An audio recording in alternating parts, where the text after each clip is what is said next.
Hello friends, welcome to our channel Yuva Shakti GK quiz.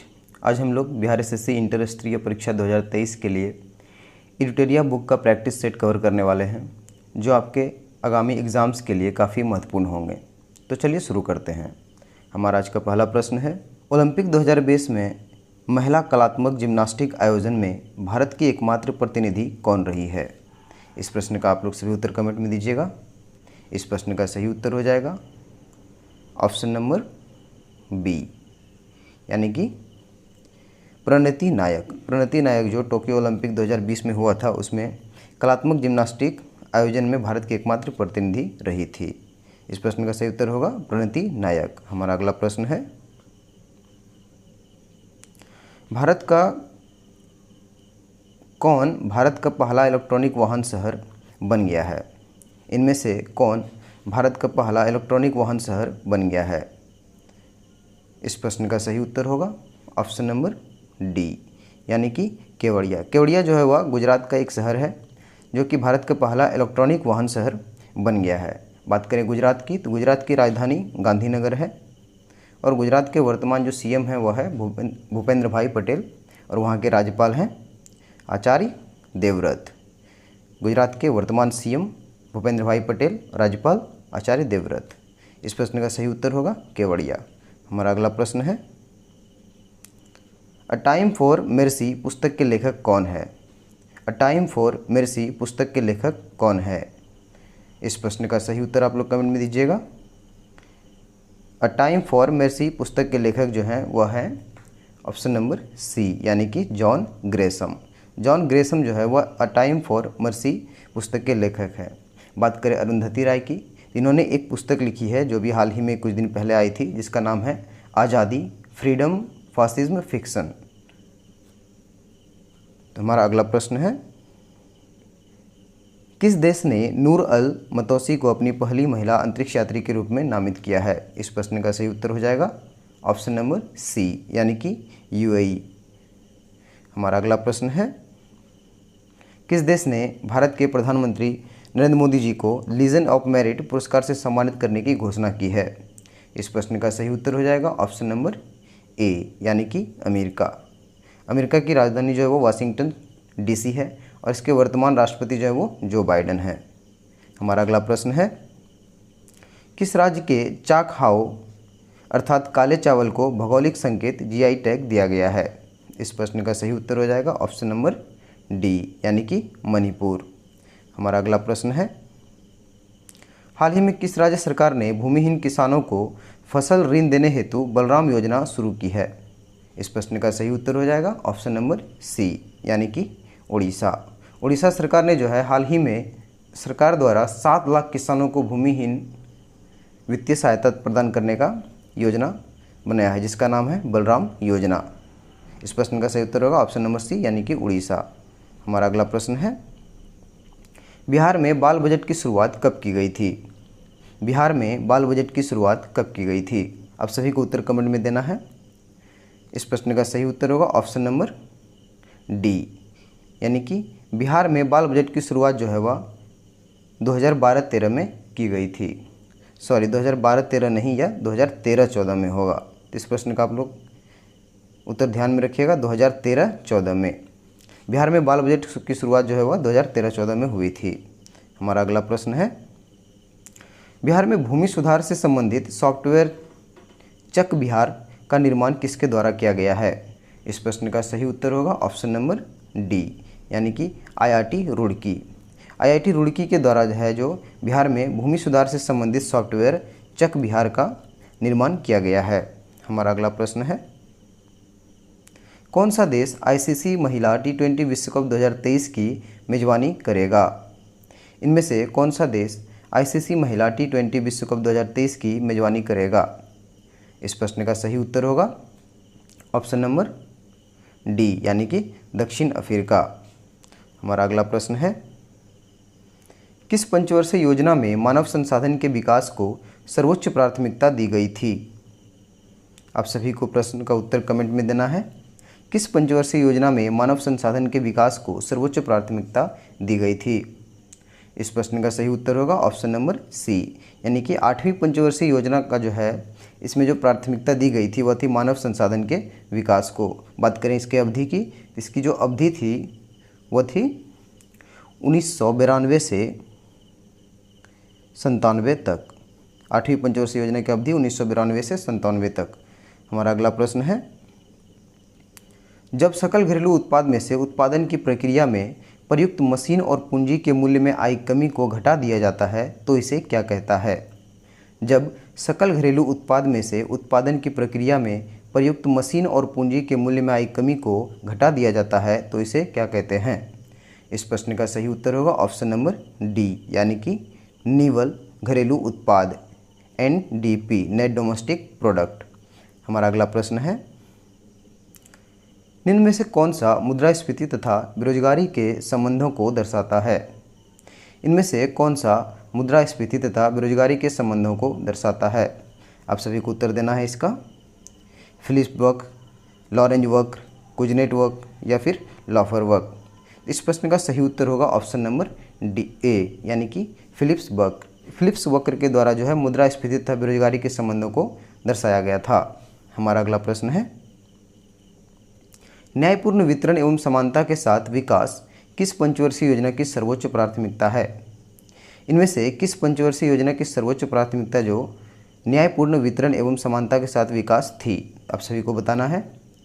इस प्रश्न का सही उत्तर होगा ऑप्शन नंबर बी, यानी कि 9वीं पंचवर्षीय योजना। 9वीं पंचवर्षीय योजना की जो मुख्य प्राथमिकता दी गई थी इसमें वह थी न्यायपूर्ण वितरण एवं समानता के साथ विकास। बात करें इसकी अवधि की तो 9वीं पंचवर्षीय योजना की अवधि जो है वह 1997 से 2002 थी। हमारा अगला प्रश्न है, किसी द्रव की वाष्पन दर किस पर निर्भर करती है? आप सभी को बताना है किसी द्रव की वाष्पन दर जो है वह किस पर निर्भर करती है? इस प्रश्न का सही उत्तर होगा ऑप्शन नंबर डी, यानी कि उपरोक्त सभी पर। द्रव के तापमान पर निर्भर करती है, चारों ओर के वायु के ताप पर निर्भर करती है, द्रव की सतह के क्षेत्रफल पर निर्भर करती है, यानी कि किसी द्रव की वाष्पन दर जो है इन सभी पर निर्भर करती है। हमारा अगला प्रश्न है, सौरमंडल का हीलियोसेंट्रिक मॉडल सर्वप्रथम किसके द्वारा प्रस्तुत किया गया था? सौरमंडल का हीलियोसेंट्रिक मॉडल सर्वप्रथम किसके द्वारा प्रस्तुत किया गया था? इस प्रश्न का सही उत्तर हो जाएगा ऑप्शन नंबर डी, यानी कि निकोलस कॉपरनिकस। निकोलस कॉपरनिकस के द्वारा जो है सौरमंडल का हेलियोसेंट्रिक मॉडल प्रस्तुत किया गया था। बात करें जोहान्स कॉपलर की तो इन्होंने जो है ग्रह के गति की खोज की थी और विलियम हर्शेल ने 1781 में यूरेनस ग्रह की खोज की थी। हमारा अगला प्रश्न है, निम्नलिखित में से कौन सा ग्रह मानव द्वारा खोजा गया प्रथम ग्रह है? आप सभी को बताना है कि इनमें से कौन सा ग्रह मानव द्वारा खोजा गया प्रथम ग्रह है? इस प्रश्न का सही उत्तर होगा ऑप्शन नंबर बी, यानी कि यूरेनस। अभी ऊपर ही आप लोगों को बताया कि इसकी खोज जो है 1781 में विलियम हर्शेल ने किया था। हमारा अगला प्रश्न है, द्रव अवस्था में परिवर्तित हुए बिना अवस्था से सीधे गैस अवस्था में बदलने की प्रक्रिया को क्या कहते हैं? यानी कि ठोस से सीधे गैस में परिवर्तित होने की प्रक्रिया को क्या कहते हैं? इस प्रश्न का सही उत्तर हो जाएगा ऑप्शन नंबर बी, यानी कि ऊर्ध्वपातन, सब्लिमेशन जिसको हम लोग इंग्लिश में कहते हैं। कोई भी द्रव अवस्था में परिवर्तित हुए बिना अगर ठोस से सीधे गैस में परिवर्तित हो जाती है तो उसे हम लोग ऊर्ध्वपातन कहते हैं। एग्जाम्पल में आप लोग कपूर को ले सकते हैं। बात करें इसमें जो कि गैस से सीधे ठोस में बदल जाती है तो उसको हम लोग निक्षेपण कहते हैं। गैस से सीधे ठोस में बदलने की प्रक्रिया को हम लोग निक्षेपण कहते हैं। हमारा अगला प्रश्न है, लट्टू को घुमाना किसका एक उदाहरण है? लट्टू को घुमाना इनमें से किसका एक उदाहरण है? आप सभी इसका उत्तर कमेंट में दीजिएगा और वीडियो अगर पसंद आ रही हो तो प्लीज़ इसको लाइक कर दीजिएगा। लट्टू को घुमाना किसका एक उदाहरण है? इस प्रश्न का सही उत्तर होगा ऑप्शन नंबर ए, यानी कि अभिकेंद्रीय बल, सेंट्रीपिटल फोर्स। लट्टू को घुमाना किसका उदाहरण है? तो वह है अभिकेंद्रीय बल, यानी कि सेंट्रीपिटल फोर्स। हमारा अगला प्रश्न है, किसी अभिक्रिया में भाग लेने वाले पदार्थ क्या कहलाते हैं? किसी अभिक्रिया में भाग लेने वाले पदार्थ क्या कहलाते हैं? इस प्रश्न का सही उत्तर होगा ऑप्शन नंबर बी, यानी कि अभिकारक। किसी भी प्रक्रिया में जो पदार्थ भाग लेते हैं उसे हम लोग अभिकारक कहते हैं और प्रक्रिया के फलस्वरूप जो मिलता है उसे हम लोग प्रतिफल कहते हैं। यानी कि भाग लेने वाले को अभिकारक और जो उसके फलस्वरूप मिलता है उसे हम लोग प्रतिफल कहते हैं। इस प्रश्न का सही उत्तर होगा ऑप्शन नंबर बी यानी कि अभिकारक। हमारा अगला प्रश्न है, वास्तविक वस्तु का हमेशा सीधा प्रतिबिंब बनाने वाला दर्पण होता है। वास्तविक वस्तु का हमेशा सीधा प्रतिबिंब बनाने वाला दर्पण इनमें से कौन सा होता है? आप सभी को उत्तर इसका कमेंट में देना है। इस प्रश्न का सही उत्तर होगा ऑप्शन नंबर डी यानी कि समतल और उत्तल। वास्तविक वस्तु का हमेशा सीधा प्रतिबिंब बनाने वाला दर्पण जो है वह समतल दर्पण और उत्तल दर्पण है। हमारा अगला प्रश्न हो जाएगा, कोहरे के समय हम लोग किसके कारण देख नहीं पाते हैं? यानी कि जब कोहरा होता है तो उसके समय हम लोग किसके कारण देख नहीं पाते हैं? आप सभी को इसका उत्तर कमेंट में देना है। परिवर्तन के कारण, आंतरिक परावर्तन के कारण, अपवर्तन के कारण या प्रकीर्णन के कारण। इस प्रश्न का सही उत्तर होगा ऑप्शन नंबर डी यानी कि प्रकीर्णन। कोहरे के समय हम लोग किसके कारण नहीं देख पाते हैं? तो वह है प्रकीर्णन। हमारा अगला प्रश्न है, पौधे का कौन सा हिस्सा पानी और खनिज के परिवहन के लिए सक्षम बनाता है? पौधे का कौन सा हिस्सा पानी और खनिज के परिवहन के लिए सक्षम बनाता है? इस प्रश्न का सही उत्तर हो जाएगा ऑप्शन नंबर सी यानी कि जाइलम। पौधे का कौन सा हिस्सा पानी और खनिज के परिवहन के लिए सक्षम बनाता है? तो वह है जाइलम। बात करें जाइलम की तो यह एक पौधे की आयु जो है इसकी जाइलम के ऊतक के वार्षिक वलयों को गिनकर ही तय की जाती है। यानी कि पौधे की जो आयु है वह जाइलम ऊतक के वलयों को गिनकर ही तय की जाती है।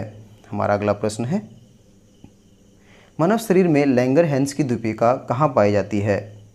मानव शरीर में लैंगरहैंस की द्वीपिका कहाँ पाई जाती है? इस प्रश्न का सही उत्तर हो जाएगा ऑप्शन नंबर बी यानी कि अग्नाशय में। बात करें अग्नाशय की, बीटा कोशिका से ही इंसुलिन नामक हार्मोन स्रावित होता है। हमारा अगला प्रश्न है, इनमें से किस योगदान के लिए एडवर्ड जेनर प्रसिद्ध है?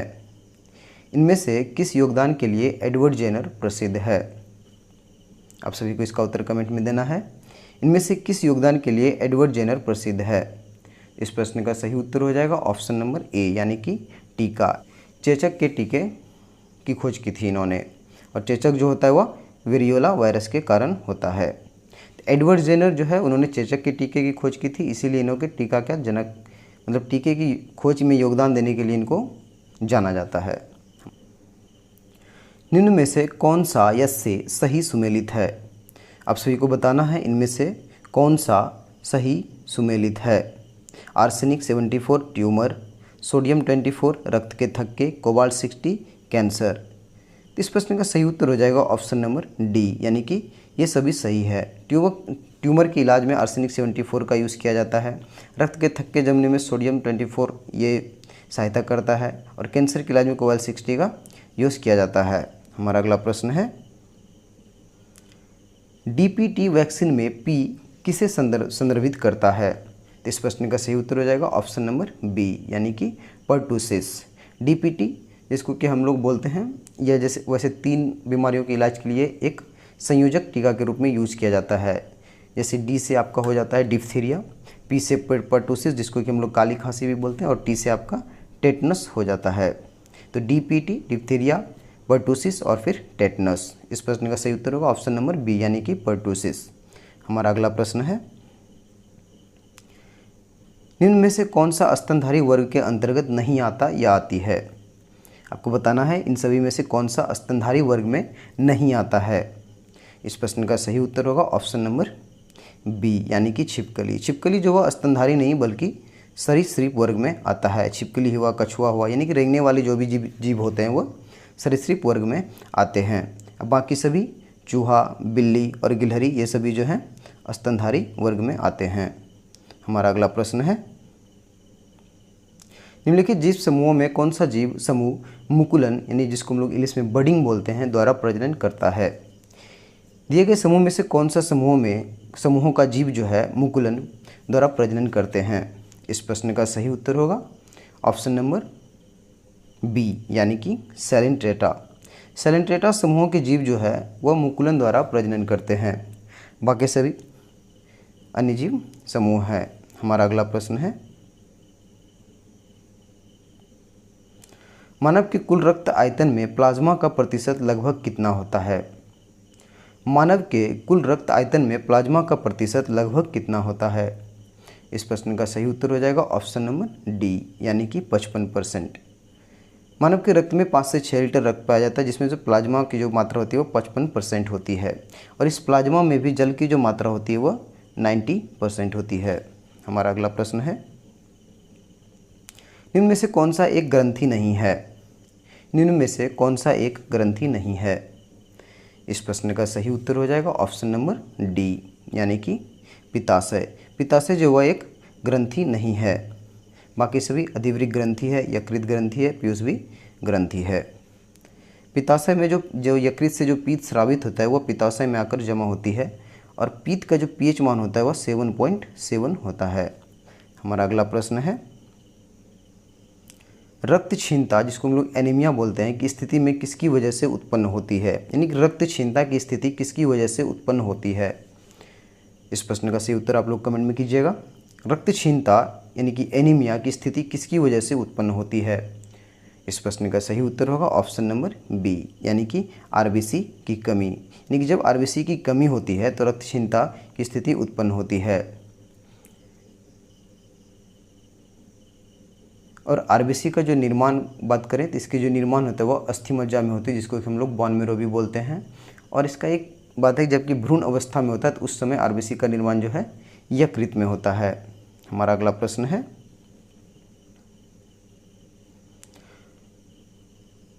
सौरमंडल में दूसरा सबसे बड़ा ग्रह निम्नलिखित में से कौन सा है? सौरमंडल में दूसरा सबसे बड़ा ग्रह निम्नलिखित में कौन सा है? इस प्रश्न का सही उत्तर होगा ऑप्शन नंबर सी, यानी कि शनि। शनि की एक विशेषता है कि इसके जो चारों ओर है वलय होते हैं और उनके वलों की संख्या जो है वह 7 होती है। बात करें बृहस्पति की तो यह सबसे बड़ा ग्रह है। सौरमंडल में दूसरा सबसे बड़ा ग्रह शनि, इसके वलों की संख्या 7, और सबसे बड़ा ग्रह सौरमंडल में बृहस्पति। हमारा अगला प्रश्न है, एक ध्रुव को दूसरे ध्रुव से मिलाने वाली काल्पनिक अर्धवृत्त क्या कहलाती है? एक ध्रुव को दूसरे ध्रुव से मिलाने वाली काल्पनिक अर्धवृत्त क्या कहलाती है? इस प्रश्न का सही उत्तर हो जाएगा ऑप्शन नंबर बी, यानी कि देशांतर रेखा। एक ध्रुव को दूसरे ध्रुव से मिलाने वाली काल्पनिक अर्धवृत्त क्या कहलाती है? तो वह है देशांतर रेखा। हमारा अगला प्रश्न है, निम्न में से कौन सा चट्टान मैग्मा या लावा के जमने से नहीं बनती है? इनमें से कौन सा चट्टान मैग्मा या लावा के जमने से नहीं बनती है? इस प्रश्न का सही उत्तर होगा ऑप्शन नंबर डी, यानी कि चूना पत्थर। चूना पत्थर जो है यह मैग्मा या लावा के जमने से नहीं बनता है। बाकी 3 ग्रेनाइट, साइनाइट और बेसाल्ट ये सभी जो है लावा के जमने से बनते हैं। हमारा अगला प्रश्न है, अटलांटिक महासागर की जलधारा निम्न में से कौन सी नहीं है? इन सभी में से अटलांटिक महासागर की जलधारा निम्न में से कौन सा नहीं है? इस प्रश्न का उत्तर आप लोग कमेंट में दीजिए। इस प्रश्न का सही उत्तर हो जाएगा ऑप्शन नंबर डी, यानी कि अग्लुहास। अग्लुहास जो है वह हिंद महासागर की एक गर्म एवं अस्थायी जलधारा है। अब बाकी सभी फ्लोरिडा, गल्फ स्ट्रीम, बेगुला ये सभी अटलांटिक महासागर की जलधारा है। हमारा अगला प्रश्न है, भारत की एकमात्र अंतर्वाही नदी कौन सी अंतर्वाही नदी है नहीं है? भारत की एकमात्र अंतर्वाही नदी नहीं है।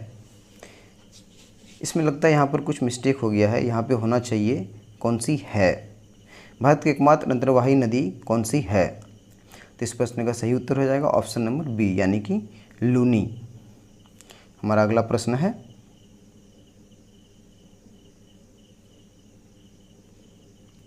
चूलिया जलप्रपात किस नदी पर स्थित है?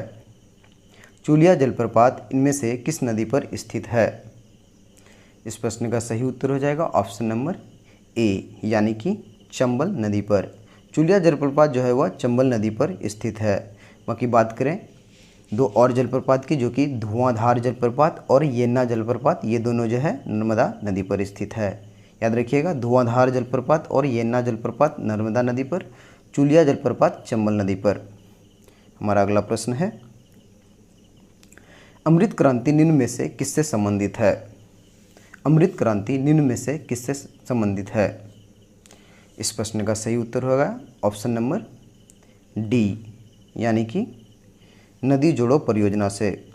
अमृत क्रांति जो हुआ नदी जोड़ो परियोजना से संबंधित है। बात करें फल उत्पादन के, तो इससे संबंधित क्रांति का नाम है आपका सुनहरी क्रांति। फल उत्पादन से संबंधित सुनहरी क्रांति, बागवानी उत्पादन से संबंधित स्वर्ण क्रांति, बागवानी उत्पादन से संबंधित स्वर्ण क्रांति, और बात करें मसाला उत्पादन से संबंधित यह है आपका बादामी क्रांति। हमारा अगला प्रश्न है, भारतीय रेलवे ने विविध संस्कृति के लोगों को एक साथ लाकर भारत के स्वतंत्रता संग्राम में योगदान दिया है, यह कथन किसका है? भारतीय रेलवे ने विविध संस्कृति के लोगों को एक साथ लाकर भारत के स्वतंत्रता संग्राम में योगदान दिया है, यह कथन जो है किसका है? इस प्रश्न का सही उत्तर होगा ऑप्शन नंबर बी, यानी कि महात्मा गांधी। बात करें महात्मा गांधी, तो इनका जन्म 2 अक्टूबर 1869 को पोरबंदर गुजरात में हुआ था। हमारा अगला प्रश्न है, निम्नलिखित में से किसमें ऑक्सीजन अनुपस्थित होता है? निम्नलिखित में से किसमें ऑक्सीजन अनुपस्थित होता है? बहुत ही इजी क्वेश्चन फ्रेंड्स। इस प्रश्न का सही उत्तर होगा ऑप्शन नंबर ए, यानी कि केरोसिन। केरोसिन में जो वह ऑक्सीजन की अनुपस्थिति होती है, इसको मिट्टी का तेल भी कहते हैं। हमारा अगला प्रश्न है, निम्नलिखित में से किसे हंसाने वाली गैस कहा जाता है? निम्नलिखित में से किसे हंसाने वाली गैस कहा जाता है? इस प्रश्न का सही उत्तर होगा ऑप्शन नंबर ए, यानी कि नाइट्रस ऑक्साइड। इसका रासायनिक सूत्र N2O होता है और इसकी खोज जो है वह जोसेफ प्रिस्टले ने किया था 1793 में। जोसेफ प्रिस्टले ने 1793 में जो है नाइट्रस ऑक्साइड गैस की खोज की थी। हमारा अगला प्रश्न है, आधुनिक रसायन शास्त्र का जनक किसे कहा जाता है? आधुनिक रसायन शास्त्र का जनक किसे कहा जाता है? इस प्रश्न का सही उत्तर हो जाएगा ऑप्शन नंबर डी, यानी कि लेवोजियर। आधुनिक रसायन शास्त्र का जनक जो है वह लेवोजियर को कहा जाता है। इन्होंने ही रासायनिक तत्वों के नाम रखने की पद्धति की शुरुआत की थी। लेवोजियर ने ही रासायनिक तत्वों के नाम रखने की पद्धति का शुरुआत किया था। हमारा अगला प्रश्न है, निम्नलिखित में से कौन सबसे भारी धातु है? निम्नलिखित में से कौन सबसे भारी धातु है? इस प्रश्न का सही उत्तर होगा ऑप्शन नंबर डी, यानी कि प्लेटिनम। प्लेटिनम जो हुआ इन सभी में सबसे भारी धातु है। बात करें इसके परमाणु क्रमांक की, तो प्लेटिनम की जो परमाणु क्रमांक है वह 78 होता है। बात करें सबसे भारी धातु की, तो वह होता है ऑस्मियम, जिसका परमाणु क्रमांक 76 होता है। सबसे भारी धातु की बात करें तो ऑस्मियम, जिसका परमाणु क्रमांक 76। इन दिए गए में से, यानी कि सोना, चांदी, पारा और प्लेटिनम में सबसे भारी धातु तो वो है प्लेटिनम, जिसका परमाणु क्रमांक 78। हमारा अगला प्रश्न, कार के बैटरी में प्रयुक्त होने वाला अम्ल कौन सा है? कार के बैटरी में प्रयुक्त होने वाला अम्ल कौन सा है? इस प्रश्न का सही उत्तर होगा ऑप्शन नंबर बी, यानी कि सल्फ्यूरिक अम्ल। कार की बैटरी में जो है वह सल्फ्यूरिक अम्ल का प्रयोग किया जाता है। इसका सूत्र, रासायनिक सूत्र जो होता है वह होता है H2SO4। हमारा अगला प्रश्न है, बेकेलाइट निम्नलिखित में से किसके संघनन से बनता है? बेकेलाइट निम्नलिखित में से किसके संघनन से बनता है? इस प्रश्न का सही उत्तर हो जाएगा ऑप्शन नंबर डी, यानी कि फिनॉल एवं फॉर्मेल्डिहाइड के संघनन से जो है वह बेकेलाइट बनता है। हमारा अगला प्रश्न हो जाएगा, टेफ्लॉन निम्नलिखित में से किसका बहुलक है? आप सभी इसका उत्तर कमेंट में दीजिए। टेफ्लॉन निम्नलिखित में से किसका बहुलक है? इस प्रश्न का सही उत्तर हो जाएगा ऑप्शन नंबर ए, यानी कि टेट्राफ्लोरोएथिन का जो बहुलक है वह टेफ्लॉन है, यानी कि टेफ्लॉन जो है वह टेट्राफ्लोरोएथिलीन का बहुलक है। हमारा अगला प्रश्न है, भारत में राज्यसभा के सदस्यों का निर्वाचन की व्यवस्था निम्नलिखित में से किस देश के संविधान से लिया गया है? भारत में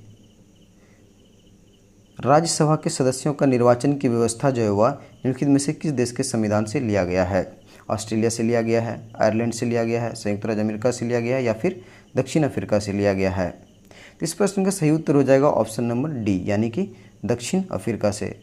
भारत में राज्यसभा के सदस्यों का निर्वाचन की व्यवस्था वह दक्षिण अफ्रीका से लिया गया है। दक्षिण अफ्रीका से एक चीज़ और लिया गया है जो कि है संविधान संशोधन, जो कि अनुच्छेद 368 में इसका वर्णन है। हमारा अगला प्रश्न है, भारतीय संविधान के किस भाग में संविधान संशोधन का उल्लेख किया गया है? भारतीय संविधान के किस भाग में संविधान संशोधन का उल्लेख किया गया है? इस प्रश्न का सही उत्तर हो जाएगा ऑप्शन नंबर सी, यानी कि भाग 20। भारतीय संविधान के भाग 20 में संविधान संशोधन का उल्लेख किया गया है, जो कि अनुच्छेद 368 में वर्णित है। बात करें भाग 17 की, तो भाग 17 में जो है वह राजभाषा का वर्णन है और भाग 18 में आपात उपवन से संबंधित है। भाग 17 राजभाषा से संबंधित और भाग 18 आपात उपवन से संबंधित है। हमारा अगला प्रश्न है, अंतर्जातीय परिषद के गठन का प्रावधान भारतीय संविधान के किस अनुच्छेद में वर्णित है? अंतर्राज्यीय परिषद इंटर स्टेट काउंसिल के गठन का प्रावधान भारतीय संविधान के किस अनुच्छेद में वर्णित है? इस प्रश्न का सही उत्तर हो जाएगा ऑप्शन नंबर बी, यानी कि अनुच्छेद 263। अनुच्छेद 263 में अंतर्राज्यीय परिषद के गठन का प्रावधान भारतीय संविधान के अनुच्छेद में वर्णित है। बात करें अनुच्छेद 266 की, तो इसमें जो है वह आपका संचित निधि का वर्णन है। अनुच्छेद 266 संचित निधि और अनुच्छेद 267 में आकस्मिक निधि का वर्णन मिलता है। हमारा अगला प्रश्न है, निम्नलिखित में से किस राज्य में 4 स्तरीय पंचायती राज व्यवस्था है? निम्नलिखित में से किस राज्य में 4 स्तरीय पंचायती राज व्यवस्था है? इस प्रश्न का सही उत्तर हो जाएगा ऑप्शन नंबर ए, यानी कि पश्चिम बंगाल। 4 स्तरीय पंचायती राज व्यवस्था का जो है वह पश्चिम बंगाल में है। पश्चिम बंगाल की राजधानी कोलकाता। वर्तमान में इसके सीएम जो है वह है ममता बनर्जी। बात करें पंचायती राज व्यवस्था की, जो कि त्रिस्तरीय से शुरुआत हुई थी, वह सबसे पहले राजस्थान में हुई थी, राजस्थान के नागौर जिला में। हमारा अगला प्रश्न है, राष्ट्रपति के उम्मीदवार के लिए क्या आवश्यक नहीं है? भारत में राष्ट्रपति के उम्मीदवार के लिए क्या आवश्यक नहीं है? इस प्रश्न का सही उत्तर हो जाएगा ऑप्शन नंबर सी, यानी कि राष्ट्रपति पढ़ा लिखा हो ऐसा कोई इसमें अनिवार्य नहीं है। बाकी 3 आयु उनका 35 वर्ष हो, देश का नागरिक होना चाहिए और लोकसभा के सदस्य चुने जाने की योग्यता रखता हो, ये सभी अनिवार्य है। बाकी वो पढ़ा लिखा हो या ना हो, इससे कोई भी लेना देना नहीं है। हमारा अगला प्रश्न है, भारत सरकार को कानूनी विषयों पर कौन परामर्श देता है? भारत सरकार को कानूनी विषयों पर कौन परामर्श देता है? इस प्रश्न का सही उत्तर हो जाएगा ऑप्शन नंबर ए, यानी कि अटॉर्नी जनरल। भारत सरकार को कानूनी विषयों का जो परामर्श देता है वह अटॉर्नी जनरल देता है। हमारा अगला प्रश्न है, किस संविधान संशोधन द्वारा लोकसभा में सदस्यों की संख्या 525 से बढ़ाकर 545 कर दी गई? किस संविधान संशोधन द्वारा लोकसभा में सदस्यों की संख्या 525 से बढ़ाकर 545 कर दी गई? इस प्रश्न का सही उत्तर हो जाएगा ऑप्शन नंबर ए, यानी कि 31वां संविधान संशोधन द्वारा लोकसभा में सदस्यों की संख्या 525 से बढ़ाकर 545 कर दी गई। हमारा अगला प्रश्न है, राज्य की विधानसभा के 17वां का आदेश किसके द्वारा दिया जाता है? राज्य की विधानसभा के 17वां का आदेश किसके द्वारा दिया जाता है? इस प्रश्न का सही उत्तर हो जाएगा ऑप्शन नंबर सी, यानी कि राज्यपाल। राज्यपाल के द्वारा राज्य की विधानसभा के 17वां का आदेश दिया जाता है। हमारा अगला प्रश्न है, विष्णु पुराण निम्नलिखित में से किस वंश से संबंधित है? विष्णु पुराण निम्नलिखित में से किस वंश से संबंधित है? आप सभी उत्तर इसका कमेंट में दीजिएगा। विष्णु पुराण निम्नलिखित में से किस वंश से संबंधित है? इस प्रश्न का सही उत्तर हो जाएगा ऑप्शन नंबर ए, यानी कि मौर्य वंश। विष्णु पुराण जो है वह मौर्य वंश से संबंधित है। बात करें आंध्र सातवाहन वंश की, तो इससे जो है मत्स्य पुराण संबंधित है। बात करें गुप्त वंश की, तो इससे जो है वायु पुराण संबंधित है। मत्स्य पुराण आंध्र सातवाहन वंश, वायु पुराण गुप्त वंश और मौर्य वंश विष्णु पुराण। हमारा अगला प्रश्न है, प्रयाग स्तंभ अभिलेख निम्न में से किस शासक से संबंधित है? प्रयाग स्तंभ अभिलेख निम्नलिखित में से किस शासक से संबंधित है? इस प्रश्न का सही उत्तर हो जाएगा ऑप्शन नंबर सी, यानी कि समुद्रगुप्त। प्रयाग स्तंभ अभिलेख जो है वह समुद्रगुप्त से संबंधित है। बात करें रुद्रदामन की, तो रुद्रदामन जो संबंधित है वह है जूनागढ़ अभिलेख। जूनागढ़ अभिलेख रुद्रदामन से संबंधित है। बात करें गौतमी बलश्री से, तो गौतमी बलश्री से संबंधित है नासिक अभिलेख। नासिक अभिलेख गौतमी बलश्री। और एक अभिलेख है एहोल अभिलेख और वह संबंधित है पुलकेशिन द्वितीय से। रुद्रदामन जूनागढ़ अभिलेख, गौतमी बलश्री नासिक अभिलेख, पुलकेशिन द्वितीय एहोल अभिलेख और प्रयाग स्तंभ अभिलेख वह है समुद्रगुप्त। यानी इस प्रश्न का सही उत्तर हो जाएगा ऑप्शन नंबर सी। हमारा अगला प्रश्न है अशोक के किस अभिलेख में धम्म की व्याख्या की गई है? अशोक के किस अभिलेख में धम्म की व्याख्या की गई है? इस प्रश्न का सही उत्तर हो जाएगा ऑप्शन नंबर ए यानी कि 11वां। हमारा अगला प्रश्न है सर्वप्रथम दिल्ली के अमीरों का दमन निम्नलिखित में से किस शासक द्वारा किया गया था? सर्वप्रथम दिल्ली के अमीरों का दमन निम्नलिखित में से किस शासक द्वारा किया गया था? इस प्रश्न का उत्तर आप लोग कमेंट में दीजिएगा। इस प्रश्न का सही उत्तर हो जाएगा ऑप्शन नंबर बी यानी कि इल्तुतमिश। इल्तुतमिश के द्वारा सर्वप्रथम दिल्ली के अमीरों का दमन किया गया था और इक्ता प्रणाली की शुरुआत जो है वह भी इल्तुतमिश ने ही किया था और रजिया सुल्तान इसी की बेटी थी। हमारा अगला प्रश्न है निकोलो कॉन्टी निम्न में से किस शासक के समय विजयनगर आया था? निकोलो कॉन्टी जो कि इटली का एक यात्री था वह निम्नलिखित में से किस शासक के समय विजयनगर साम्राज्य में आया था? इस प्रश्न का सही उत्तर हो जाएगा ऑप्शन नंबर ए यानी कि देवराय। देवराय वन के शासनकाल में निकोलो कॉन्टी विजयनगर साम्राज्य में आया था। बात करें कृष्णदेव राय। कृष्णदेव राय के शासनकाल में जो है एक डियोंगो पायस नामक पुर्तगाली यात्री आया था। हमारा अगला प्रश्न है अकबर द्वारा इलाही संवत की शुरुआत कब की गई थी? अकबर द्वारा इलाही संवत की शुरुआत कब की गई थी? इस प्रश्न का सही उत्तर हो जाएगा ऑप्शन नंबर ए यानी कि 1583 में अकबर द्वारा इलाही संवत की शुरुआत की गई थी।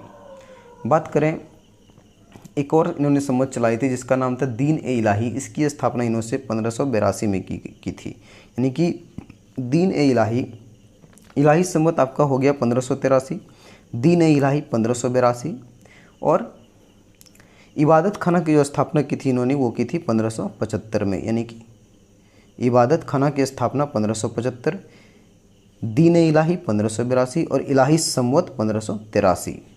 हमारा अगला प्रश्न है द्वितीय आंग्ल मैसूर युद्ध के समय भारत का गवर्नर जनरल कौन था? द्वितीय आंग्ल मैसूर युद्ध के समय भारत का गवर्नर जनरल कौन था? इस प्रश्न का सही उत्तर हो जाएगा ऑप्शन नंबर ए यानी कि वॉरेन हेस्टिंग। द्वितीय आंग्ल मैसूर युद्ध के समय भारत का गवर्नर जनरल वॉरेन हेस्टिंग था। हमारा अगला प्रश्न है किसने कहा था कांग्रेस केवल सूक्ष्मदर्शी अल्पसंख्यक का प्रतिनिधित्व करती है? इनमें से किसने कहा था कांग्रेस केवल सूक्ष्मदर्शी अल्पसंख्यक का प्रतिनिधित्व करती है? इस प्रश्न का सही उत्तर हो जाएगा ऑप्शन नंबर डी यानी कि लॉर्ड डफरिन ने कहा था कि कांग्रेस केवल सूक्ष्मदर्शी अल्पसंख्यक का प्रतिनिधित्व करती है। हमारा अगला प्रश्न है पूना सार्वजनिक सभा की स्थापना किसके द्वारा की गई थी? पूना सार्वजनिक सभा की स्थापना किसके द्वारा की गई थी? इस प्रश्न का सही उत्तर हो जाएगा ऑप्शन नंबर सी यानी कि एमजी रानाडे यानी कि गोपाल कृष्ण गोखले एमजी रानाडे महादेव गोविंद रानाडे पुनः सार्वजनिक सभा की स्थापना किसके द्वारा की गई थी? तो वह था महादेव गोविंद रानाडे यानी एमजी रानाडे। और यह कब की गई थी? तो यह की गई थी 1867 में। पूना सार्वजनिक सभा की स्थापना एमजी रानाडे द्वारा 1867 में की गई थी। हमारा अगला प्रश्न है पहली बार वंदे मातरम कब गाया गया था? यानी पहली बार वंदे मातरम कब गाया गया था? इस प्रश्न का सही उत्तर हो जाएगा ऑप्शन नंबर ए यानी कि 1896 में। पहली बार वंदे मातरम जो हुआ 1896 में गाया गया था। हमारा अगला प्रश्न है केवलादेव राष्ट्रीय उद्यान किस राज्य में स्थित है? केवलादेव राष्ट्रीय उद्यान किस राज्य में स्थित है? केवलादेव राष्ट्रीय उद्यान किस राज्य में स्थित है? इस प्रश्न का सही उत्तर हो जाएगा ऑप्शन नंबर सी यानी कि राजस्थान। केवलादेव राष्ट्रीय उद्यान जो है वह राजस्थान में स्थित है। हमारा अगला प्रश्न है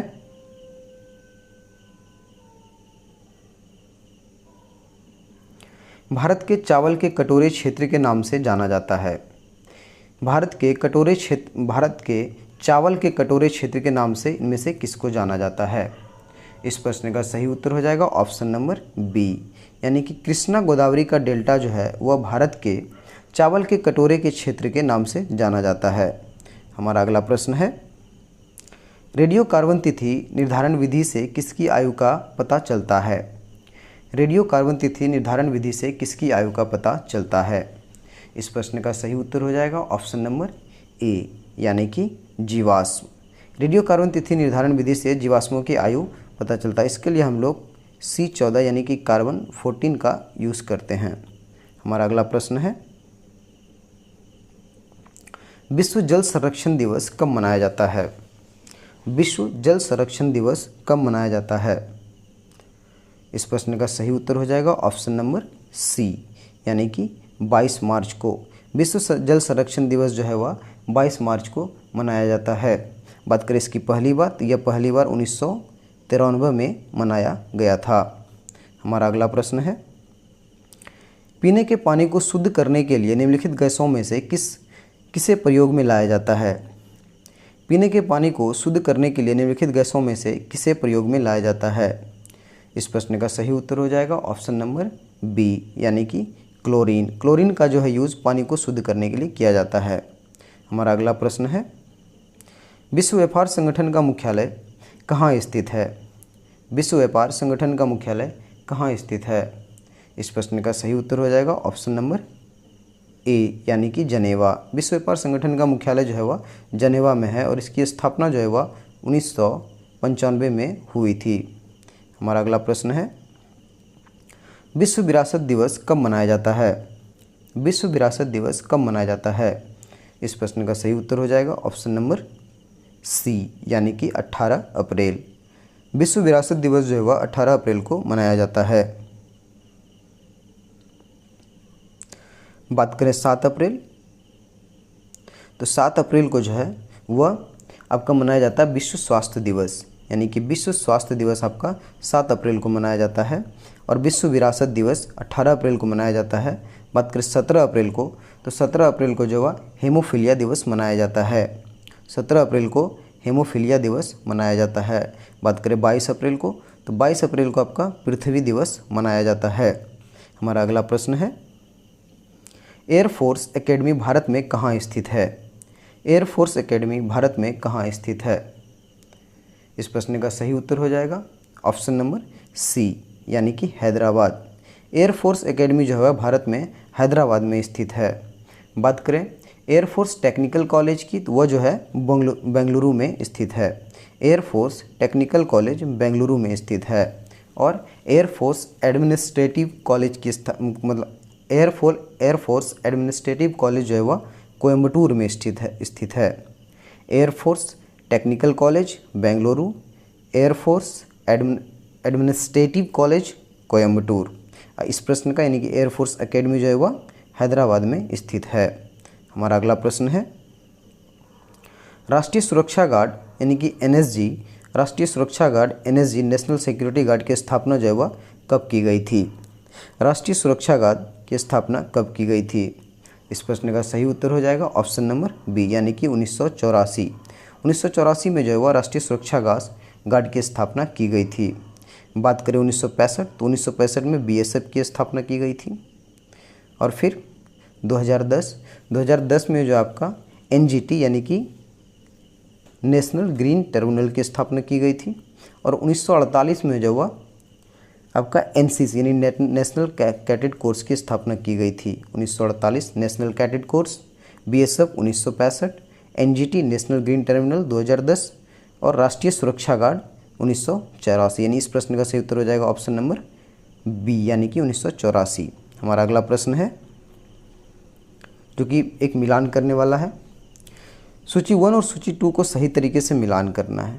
तो बात करें विजय घाट की, तो विजय घाट जो है वह लाल बहादुर शास्त्री से संबंधित है। अभय घाट या मोरारजी देसाई से संबंधित है। चैत्रा भूमि BR अम्बेडकर के समाधि स्थल को बोलते हैं। और कर्म भूमि जो है वह शंकर दयाल शर्मा जी से संबंधित है। विजय घाट लाल बहादुर शास्त्री, अभय घाट मोरारजी देसाई, कर्मभूमि शंकर दयाल शर्मा और चैत्रा भूमि BR अम्बेडकर से। तो फ्रेंड्स, ये थे आपके BSSC इंटर स्तरीय 2023 में आने वाले एग्जाम्स के लिए काफ़ी महत्वपूर्ण प्रश्न एक सेट के माध्यम से, जो कि एडुटेरिया का था। उम्मीद है आप लोगों को वीडियो पसंद आई होगी, और हमारा एक्सप्लेनेशन अगर पसंद आया तो प्लीज़ कमेंट में बताइएगा कैसा लगा, और जो कमी रह गई है उनको भी पूरे करने की कोशिश की जाएगी। तो मिलते हैं अगले वीडियो में, तब तक के लिए जय हिंद जय भारत।